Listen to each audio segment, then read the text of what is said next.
ए, सुनो, हमारी जूती टूट गई है, क्या तुम इसे ठीक कर दोगे? हाँ हाँ शास्त्री जी, क्यों नहीं। अरे यही तो मेरा काम है। लाइए दे दीजिए।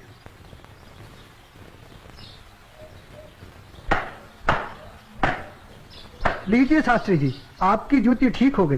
कितने पैसे हुए? जो मन करे दे दीजिए। ये लो। शास्त्री जी, बुरा न मानो तो एक बात पूछूं? जो पूछना है जल्दी पूछो, हमारे पास समय नहीं है। आप लोग इतनी सुबह सुबह कहाँ जा रहे हैं? आज पूर्णिमा है, इसीलिए हम सब लोग गंगा स्नान करने जा रहे हैं। गंगा माँ के चरणों में दान पुण्य करके उनका आशीर्वाद प्राप्त करेंगे। परंतु तुम ये सब क्यों पूछ रहे हो? आप लोगों को देखकर मेरे मन में ख्याल आया था कि आप लोग जरूर किसी शुभ कार्य के लिए जा रहे हैं। अगर आप लोग मेरा भी एक काम कर दें तो आपकी बड़ी मेहरबानी होगी। करने योग्य होगा तो अवश्य करेंगे। जल्दी बताओ क्या काम है? शास्त्री जी, आज बड़ा शुभ दिन है और आज के दिन मैं भी चाहता हूँ कि कुछ दान पुण्य करके गंगा माई का आशीर्वाद प्राप्त करूँ।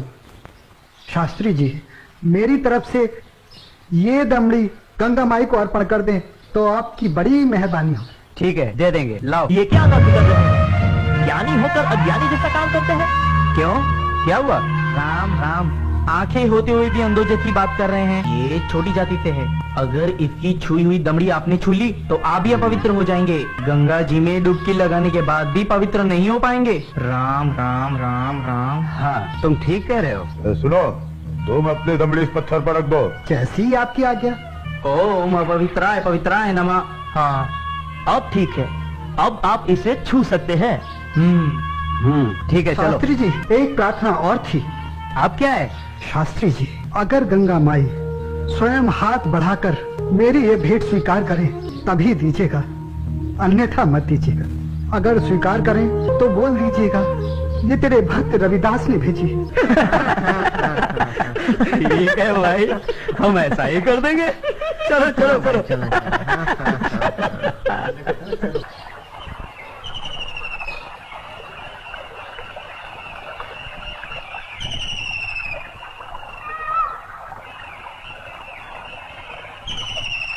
जय हो गंगा मैया की। हे माँ, तू अपनी कृपा सदा हम पे बनाए रखना माँ। यदि हमसे कोई पाप हो जाए तो अपने इस पावन जल से उसे धो डालना माँ। हे माँ, तू अपनी शरण में हमें सदा रखना माँ। जय हो गंगा मैया। अरे मित्र, आप कुछ भूल रहे हैं। क्या? अरे वही शूद्र जिसे आपने अपनी जूती ठीक करवाई थी, उसकी दी हुई दमड़ी। अरे उसने कहा था कि स्वयं गंगा माता हाथों से स्वीकार करे तो देना, अन्यथा नहीं। पागल कहीं का। अरे भाई, याद आया। यही दमड़ी ना? हाँ।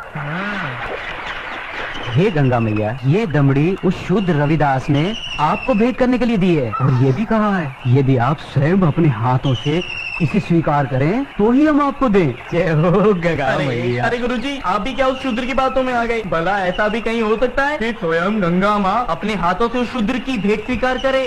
अरे जब हम लोग शूद्र की दी हुई चीज नहीं लेते तो ये गंगा मैया कैसे लेंगी? मैं एक काम करता हूँ, ये दमड़ी मैं अपने पास रख लेता हूँ। मेरा आने और जाने का खर्चा निकल जाएगा। आज दान और पुण्य में बहुत खर्चा हो गया है। ठीक है भाई, इस दमड़ी को तुम ही रख लो। अब चले? चलो भाइयों। ठहरो, इधर लाओ। मेरे भक्त रविदास की दी हुई भेंट मुझे दे दो।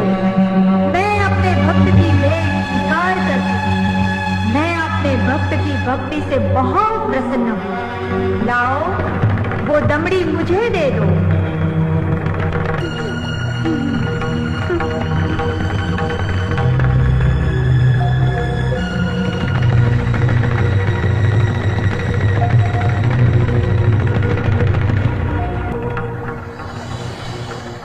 और सुनो, ये कंगन मेरी ओर से मेरे भक्त को दे देना और कहना मैंने उसकी भेंट स्वीकार कर ली।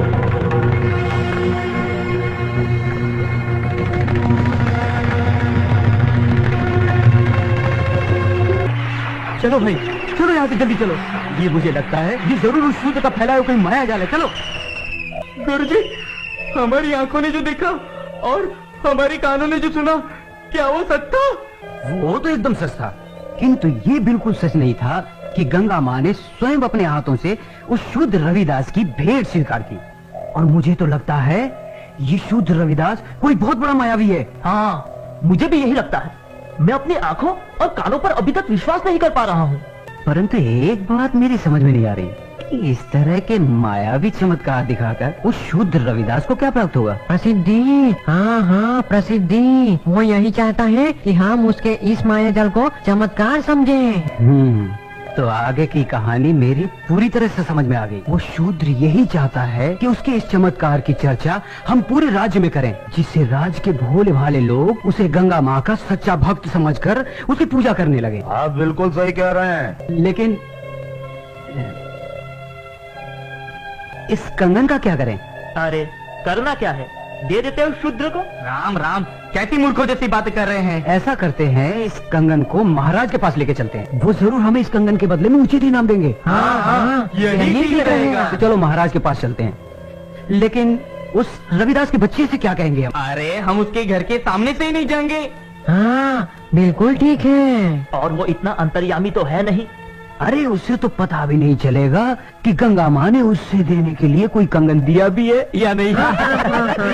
और देखो, ये कंगन गंगा माँ ने स्वयं अपने हाथों से हमें दिया है, इसलिए इस कंगन पर सिर्फ और सिर्फ हमारा अधिकार है। तो चलिए, ये तय हुआ कि कल हम सब महाराज के पास चलते हैं। और कल हम सब लोग डी बाबा वाले पेड़ के नीचे मिलते हैं। जय हो डी बाबा की। नहीं विश्वनाथ।